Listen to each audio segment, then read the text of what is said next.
Bienvenue au grand réveillon des dinosaures. Tous vos vieux camarades y sont réunis.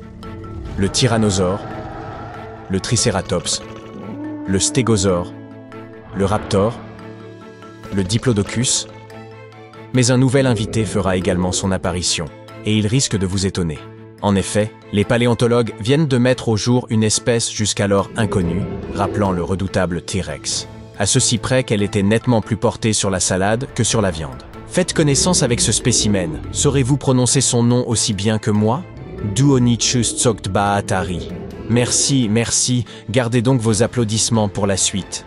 Il s'agit d'un dinosaure herbivore rattaché au groupe des thérizinosaures. Mais il présentait une particularité remarquable, une caractéristique qui a permis aux chercheurs de conclure que le Duonichus appartenait à une nouvelle lignée évolutive encore largement méconnue du monde scientifique. Mais revenons un instant à notre fameuse fête de dinosaures.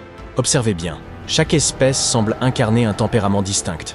Le T-Rex joue les brutes et arbore une dentition menaçante. Le Vélociraptor, quant à lui, dégage une aura toxique et lunatique. Les Tricératops ou Stégosaures, eux, demeurent silencieusement hostiles, du genre qu'on évite de provoquer. Au milieu de ces fortes têtes, notre Therizinosaurus se démarque comme une figure apaisante, serviable, sociable en toutes circonstances et jamais pénible en société.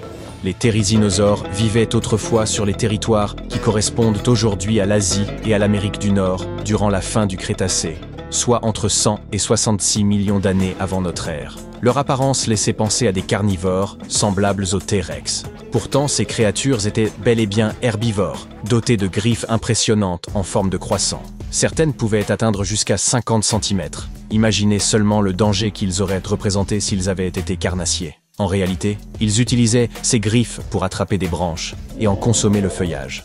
Le Duonichus était de taille respectable, frôlant les 3 mètres de long. Pour vous donner une idée, un hippopotame adulte atteint des dimensions similaires. Il pesait environ 270 kg, soit près de la moitié d'un cheval. Les therizinosaures possédaient un museau allongé rappelant celui du canard, et de longues pattes avant dotées de 3 pouces. Cependant, le Duonichus récemment découvert se distinguait par une anomalie frappante. Il ne possédait que 2 doigts à chaque main. Cette trouvaille, aussi rare qu'inattendue, a suscité un vif enthousiasme dans la communauté paléontologique. 2 doigts au lieu de 3, quelle importance! Pourriez-vous penser, mais cette singularité est loin d'être anodine. Elle éclaire l'évolution des dinosaures. Les dernières recherches paléontologiques révèlent qu'une telle découverte a été faite en Mongolie. La plus grande griffe fossilisée jamais trouvée, incurvée et longue de 30 cm. Autrement dit, elle ressemblait à une immense banane.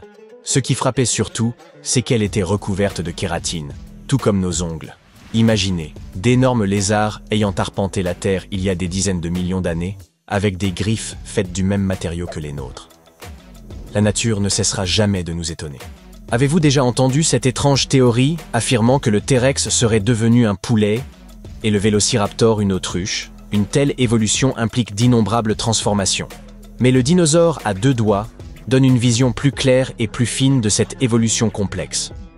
Les therizinosaures possédaient 3 doigts munis de griffes sur chaque patte. Mais pourquoi l'un d'eux aurait-il été éliminé par la nature? Selon les spécialistes, il s'agirait d'un choix fonctionnel. Une patte dotée de 2 doigts aurait sans doute gagné en robustesse et en souplesse, facilitant la préhension des feuillages et des branches, à la manière des caméléons. D'après certains chercheurs, cette patte à 2 doigts servait à se défendre, à s'occuper de ses congénères, voire à jouer. Difficile d'imaginer leur jeu. Peut-être faisaient-ils des high five? Enfin plutôt, des high two? Il serait fascinant qu'ils aient utilisé ces pinces non seulement pour se nourrir, mais aussi pour se défendre contre les prédateurs. En parlant de prédateurs, le T-Rex possédait une structure de pattes semblable, mais ses petits bras étaient inutiles. On aimerait imaginer le Duonichus en train de boxer avec les siens ou de grimper aux arbres. Certes, c'était un herbivore, mais cela ne signifie pas que les autres dinosaures pouvaient l'intimider impunément. Disons que le Duonichus savait se montrer doux avec les faibles et redoutable face aux forts. Voilà pourquoi il serait sans doute l'invité d'honneur de toute fête de dinosaures. Mais l'invité le plus insolite de cette fête serait sans conteste le Deinocheirus, surnommé Main Terrible. Tandis que le Duonichus illustre la transition de 3 à 2 doigts, le Deinocheirus révèle quant à lui jusqu'où ces anciens reptiles auraient pu évoluer, en cheval ou en tout autre être inattendu. Cela semble farfelu, mais découvrons-le ensemble.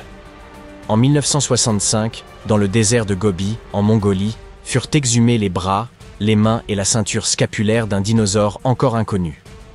Après reconstitution, 2 longs bras inquiétants prirent forme. Durant des années, ces membres sans corps demeurèrent au musée. Les faits étaient à la fois cocasses et troublants. Chaque bras mesurait environ 2,40 m de long, plus grand qu'un joueur de basket. Les paléontologues poursuivirent leurs fouilles dans le désert de Gobi pour retrouver d'autres vestiges, mais en vain. Le Deinocheirus devint ainsi l'une des plus grandes énigmes de la paléontologie. Quelle créature possédait de tels bras? Que mangeait-elle? Quel était son mode de vie? Autant de questions restées sans réponse jusqu'en 2014. D'après les plus récentes recherches paléontologiques, une équipe de l'Institut coréen des géosciences et des ressources minérales a mis au jour de nouveaux restes remarquablement bien conservés du Deinocheirus. Ces précieuses découvertes ont permis aux spécialistes de reconstituer son apparence. Et cette avancée s'est révélée bien plus fascinante encore que la découverte du dinosaure à 2 doigts. Êtes-vous prêts?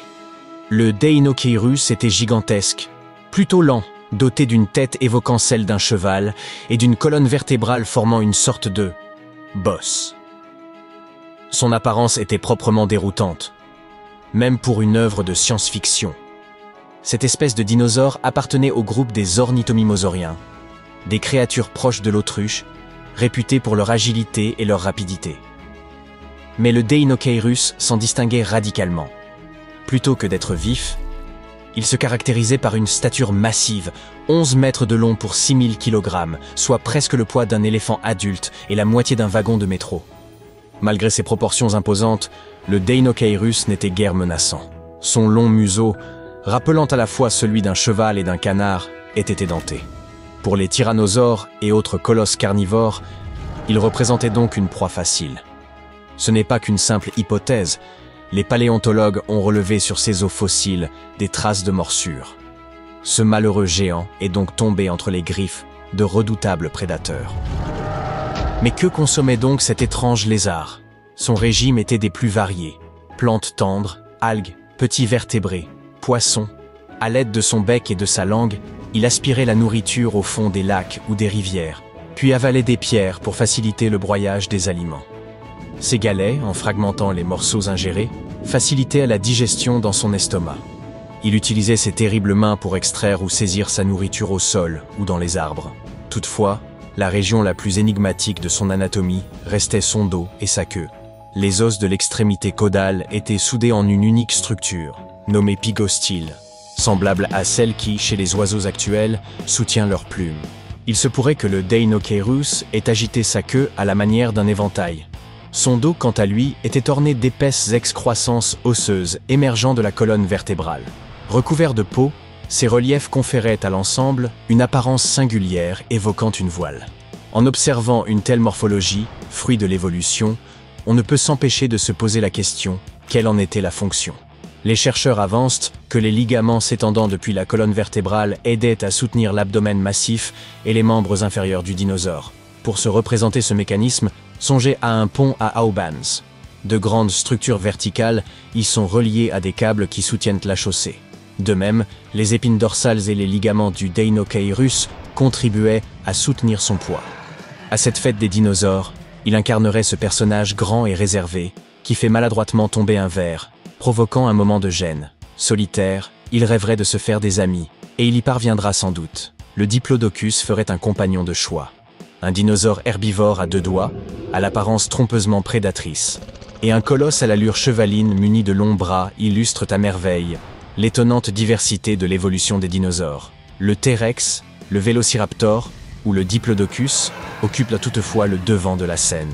Il serait formidable que les paléontologues découvrent de nouvelles espèces susceptibles d'évincer ces figures emblématiques de leur piédestal.